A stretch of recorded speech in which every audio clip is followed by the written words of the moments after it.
جس کا جی چاہے، مریضان گناہ کو دو خبر فیض محمد کی، مریضان گناہ کو دو خبر فیض محمد کی، بلا قیمت دوا ملتی ہے آئے جس کا جی چاہے۔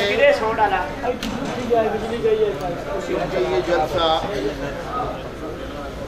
دستار بندی کا بھی ہے،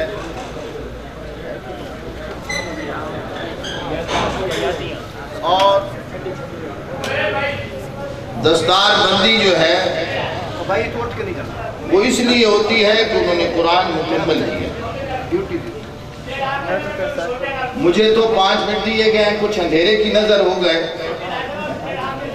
تو کچھ ٹوٹی پھوٹی 2 باتیں کر کے اصل تو میرے وعظ کا خلاصہ یہ 2 شعر ہی تھے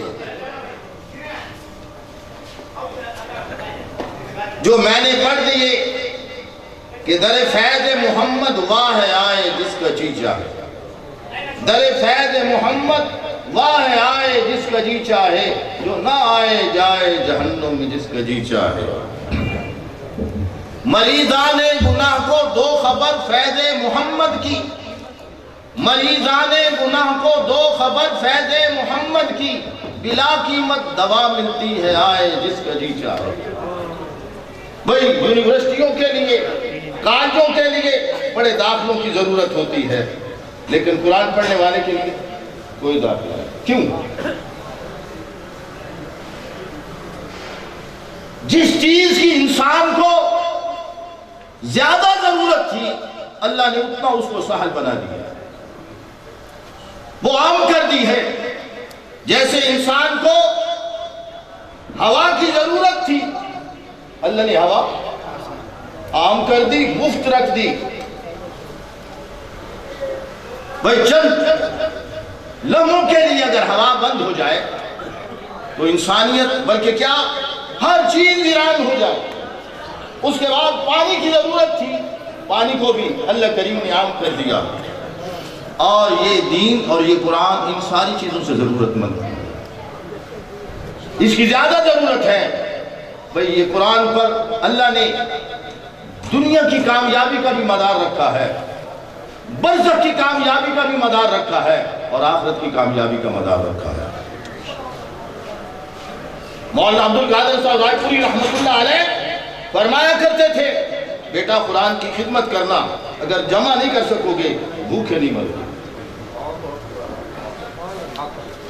اس لیے جو لوگ قرآن کی خدمت کرتے رہے اللہ نے کسی مقام پر ان کو رسوا نہیں کیا، اور قرآن کی خدمت کرنے والوں کی پہلی نسبت ابو بکر کے ساتھ ہے رضی اللہ تعالیٰ عنہ کے ساتھ۔ وہ ابو بکر رضی اللہ تعالیٰ عنہ ابن دغنہ آیا، کہنے لگا ابو بکر قرآن نہ پڑھ سکتا، تو ابو بکر کیا کہنے لگے؟ میں ہر چیز چھوڑ سکتا ہوں لیکن اللہ کے کلام کو نہیں چھوڑ سکتا۔ اور کس انداز سے پڑھتے تھے؟ حدیث پاک میں آتا ہے کہ ان کے سینے کے اندر ایسے تھا جیسے ہڈیاں ابلتی ہے۔ یہ ابو بکر کے قرآن کے پڑھنے کا انداز تھا۔ تو جو قرآن پڑھنے والے ہیں ان کی نسبت محمد رسول اللہ کے صحابہ کے ساتھ۔ آج عصر کے بعد میں نے ایک جگہ پر یہ بات عرض کی کہ یہ صحابہ محمد رسول اللہ کا انتخاب نہیں ہے کہ آپ نے چن چن کے لائے، نہیں، یہ رب کائنات کا انتخاب ہے۔ کسی کو روم سے، کسی کو ایران سے، کسی کو حبشہ سے چنا ان پھولوں کو اور گلدان نبوت کے اندر سجا دیا۔ یہ صحابہ وہ کس نے چنا؟ رب کائنات نے چنا ہے، عرشوں سے چنا ہے۔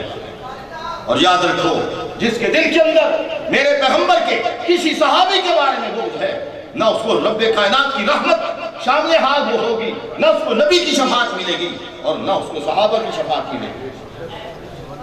ابو بکر کون ہے رضی اللہ تعالیٰ عنہ؟ قربان جاؤں اے ابو بکر، تیرے قدموں پر، تیری جوتیوں پر قربان جاؤں۔ ایک دن میرے آقا فرمانے لگے اے ابو بکر تیرا مال کتنا طیب و طاہر مال ہے، بھئی حدیث میں مال کی بڑی مذمت آئی ہے، لیکن قربان جاؤں میرے آقا صلی اللہ علیہ وسلم ابو بکر کے مال کی تعریف کر رہے ہیں اور کیا فرمانے لگے؟ اے ابو بکر تیرا مال کتنا طیب و طاہر مال ہے، تو نے اپنے مال سے میرے بلال کو خرید کے آزاد کیا، تو نے اپنے مال سے میرے لیے مسجد نبی بنائی، تو نے اپنے مال سے میرے لیے ہجرت کی مٹھیاں خریدی، اور پھر فرمایا اے ابو بکر تو نے اپنے مال سے اپنی بیٹی کا نکاح میرے ساتھ کیا۔ آج پہلا جھگڑا مہر پر ہوتا ہے کہ نہیں؟ جیسے لڑکی والے کہتے ہیں زیادہ سے زیادہ ہو اور لڑکے والے کم سے کم، بڑی خصاصت ہے، کمینہ پن ہے۔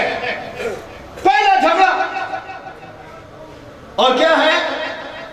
کبھی نکاح پڑھائے نا تو کہتے ہیں مولوی صاحب شریعت کا، ہاں ساری شریعت یاد آ گئی، حق مہر پر ڈوم نچائے، جوئے کھیلے، شرابیں پی، شریعت یاد نہیں آئی۔ لیکن جب مہر کا مسئلہ آتا ہے تو ساری شریعت یاد آتی ہے۔ بھئی مہر جو ہے حسب استطاعت ہے، یاد رکھو، اور وہ بڑا خسیس آدمی ہے، گٹھیا آدمی ہے جو مہر پر جھگڑا کرتا ہے، اور دلہے والے کو یہ ہو کہ کم سے کم باندھا جائے، شریعت یاد آ جاتی ہے۔ اور قربان جاؤ ابو بکر تجھ پر رضی اللہ تعالیٰ عنہ آئے، کہنے لگے اللہ کے رسول اپنی امانت گھر لے جاؤ۔ میرے آقا کیا فرمانے لگے؟ ابو بکر میرے پاس تو مہر کے پیسے نہیں ہیں۔ آج بھئی اگر کوئی یہ دلہا کہے میرے پاس مہر کے پیسے نہیں ہیں، کیونکہ جو مہر نہیں ادا کر سکتا وہ میرے بیٹی کے اخراجات کیسے پورے کرے گا؟ قربان جاؤ ابو بکر تجھ پر رضی اللہ تعالیٰ عنہ۔ ابو بکر کی بات آ گئی، گئے گھر، جو درہم و دینار پڑے تھے رسول اللہ کی خدمت میں لا کر عرض کر دیئے، فرمایا بیٹی بھی دی اور حق مال بھی ادا کیا۔ اس لیے میں اکثر یہ بات عرض کیا کرتا ہوں، وہ میری 4 بیٹیاں تھیں، ایک بیٹی کے نکاح کے موقع پر میں نے داماد کو خود پیسے دیے اور میں نے اعلان کیا آج میں ابو بکر کی سنت کو زندہ کر رہا ہوں۔ اس لیے جھگڑا کیوں کرتے ہو کہ زیادہ ہو؟ آج نیت کرو اگر کسی کی بیٹی رہتی ہے تو وہ یہ وعدہ کرے کہ میں ابو بکر کی سنت کا اعلان کروں گا، اپنے ہاتھوں سے اپنے داماد کو پیسے دوں گا اور یہ اعلان کروں گا آج میں نے ابو بکر کی سنت کو زندہ کیا۔ اور جو ابو بکر کی سنت کو زندہ کرے گا وہ محمد رسول اللہ کے طریقے کو زندہ کرے گا۔ تو اب کیا ہے؟ بلال خرید کے آزاد کیا، مسجد نبی بنا دی، اونٹنیاں خریدی، حق مال ادا کیا، بیٹی دی، اور میرے پیغمبر اعلان کر رہے ہیں ابو بکر تو جنت کے دروازے پہ کھڑا ہے اور میری امت کے لیے شفاعت کر رہا ہے۔ اور یاد رکھو جس کے دل کے اندر ابو بکر کا بغض ہوگا نہ اس کو اللہ کی رحمت شامل حال ہوگی، نہ محمد رسول اللہ کی شفاعت حاصل ہوگی اور نہ صحابہ کی شفاعت حاصل ہوگی۔ اور میں ان قرآن والوں سے یہ کہنا چاہتا ہوں بھئی صرف اللہ کے لیے پڑھو گے تو پھر اللہ سارے دروازے کھول دیں گے۔ یہ کبھی نہیں ہو سکتا کوئی بھنگی کام کرے اور وہ بھوکا مر جائے، گندگی اٹھائے اور بھوکا مر جائے، ہم تو ناشکرے ہیں اللہ کی قسم۔ ایک بھنگی جھاڑو دے رہا ہے، اس کا بیٹا کہنے لگا با ساری عمر ہم نے یہ کام کرنا ہے؟ اس نے بڑے شکر کے الفاظ کے کہنے لگا بیٹا جی اللہ کا شکر ادا کرو، گندگی اٹھانے پہ لگایا ہے، گندگی کھانے پہ نہیں لگایا۔ اگر اللہ کریم ہمیں گندگی کھانے پہ لگا دیتے تو ہمیں گندگی کھانی بھی پڑتی، اور ہمیں اللہ تعالیٰ نے کس کے لیے لگا دیا؟ خیرکم من تعلم القرآن وعلمہ۔ اور یہ اللہ کا احسان ہے، اور قرآن جہاں جاتا ہے اپنا راستہ خود بنا دیتا ہے۔ ایک بات عرض کر کے ختم کرتا ہوں، مولانا احمد علی لاہوری رحمت اللہ علیہ، اور بھائی آج جو بندیوں کو پوری دنیا کے اندر جو اللہ نے یہ برتری دی ہے اس کی وجہ کیا ہے؟ انہوں نے نہ قرآن کو چھوڑا نہ نبی کی سنت کو چھوڑا۔ ہاں آج کوئی جگہ خالی نہیں ہے جہاں ان کا فیصلہ پہنچا ہو، اور اس کی وجہ کیا؟ انہوں نے نہ قرآن چھوڑا نہ نبی کی سنت چھوڑی۔ مولانا احمد علی لاہوری رحمت اللہ علیہ دہلی میں رہتے تھے، انگریز نے ان کو لاہور کے اندر نظر بند کر دیا کہ یہاں سے نہیں نکل سکتے۔ حضرت فرمایا کرتے تھے انگریز بدبخت کو کیا پتا تھا قرآن جہاں جاتا ہے اپنا راستہ خود بنا لیتا ہے، قرآن جہاں جاتا ہے اپنا راستہ خود بنا لیتا ہے۔ اس لیے بھائی ہم تو قرآن کی خدمت کرنے والے ہیں، اللہ بھوکا ہاں اللہ کا اپنا وعدہ ہے۔ آج پوری دنیا کوشش کر رہی ہے کہ ان کے مدارس کو بند کر دیا جائے، اور میں یہ بات کہنا چاہتا ہوں، یہ کسی کی چندے کی وجہ سے نہیں ہے۔ کوئی وڈیرا، کوئی مالدار یہ سمجھے میں چندہ دیتا ہوں مسجد چلتی ہے، اور نہیں، اس کو یہ احسان مند ہونا چاہیے کہ میرا مال اللہ کی مسجد پر لگ رہا ہے، میرا مال قرآن پڑھنے والوں پر لگ رہا ہے، ورنہ کہاں لگتا؟ شراب پینے پر، جوئے پر، بدکاری پر، یا چور لے جاتے۔ مال کہاں لگ رہا ہے؟ اور اللہ نے یہ شروع سے رہا ہے کہ ان قرآن والوں کو اتنا تنگ کرو، ان کا دائرہ تنگ کر دو۔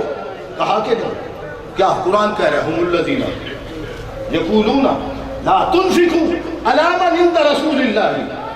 ان منافقوں نے، کافروں نے کیا چال چلی کہ یہ جو رسول اللہ کے ارد گرد لوگ ہیں ان پر خرچ کرنا بند کر دو۔ آج جو حکومت آتی ہے اس کو خارش یہی ہوتی ہے، مدارس کو بند کر دو۔ پہلی خارش، پہلی ایوب خان کے دور سے شروع ہوئی خارش، اور یہ بڑی سخت خارش ہے۔ ایوب خان کے دور کے اندر یہ خارش شروع ہوئی تو قدرت اللہ شہاب نے ایوب خان سے کہا کارڈ بھولا ہوا ہے۔ یہ یوسف بنوری، اس وقت بڑے لوگ موجود تھے، یہ یوسف بنوری، احتشام الحق تھانوی، یہ خیر محمد اگر جنگل میں بیٹھ کے وہاں مدارس بن جائیں گے۔ اور مفتی محمود صاحب رحمۃ اللہ علیہ نے ایک دفعہ بھٹو کے دور کے اندر اعلان کیا تھا بند کر دو، ہم فٹ پاتھ پر بیٹھ جائیں گے۔ یہ در و دیوار کا نام مدارس نہیں ہے، استاد شاگرد جہاں بیٹھ جائے گا وہی مدرسہ کہنا۔ جب دارالمدینہ بنا تھا تو کون سی عمارت تھی؟ ایک انار کا درخت تھا جس کے نیچے ایک استاد اور ایک شاگرد بیٹھا ہوا ہے۔ 10 سال تک کوئی عمارت نہیں تھی، 10 سال کے عرصہ کے اندر افریقہ تک کے طالب علم اللہ نے وہاں جمع کر دیا۔ اس لیے ہم کسی سے مرعوب بھی نہیں، مایوس بھی نہیں۔ کیوں؟ اللہ کے نبی نے کیا فرمایا؟ ان ھذا القرآن سبب، یہ قرآن ایک رسی ہے، طرفہ بید اللہ وطرفہ بایدیکم، اس کا ایک سرا اللہ کے ہاتھ کے اندر، ایک سرا تمہارے ہاتھ کے اندر ہے، اور وہی جس کا سرا اللہ نے پکڑا ہوا ہے اور دوسرا ہم نے پکڑا ہوا ہے تو کبھی رسوا۔ پھر آگے کیا فرمایا؟ فإنکم لن تضلوا ولن تہلکوا بعد ابدا، اس کے بعد 2 انعام ملیں گے، نہ تو تم گمراہ ہوگے نہ ہلاک ہوگے۔ اللہ سے دعا کرو کہ اللہ اس قرآن کی خدمت کرنے کی توفیق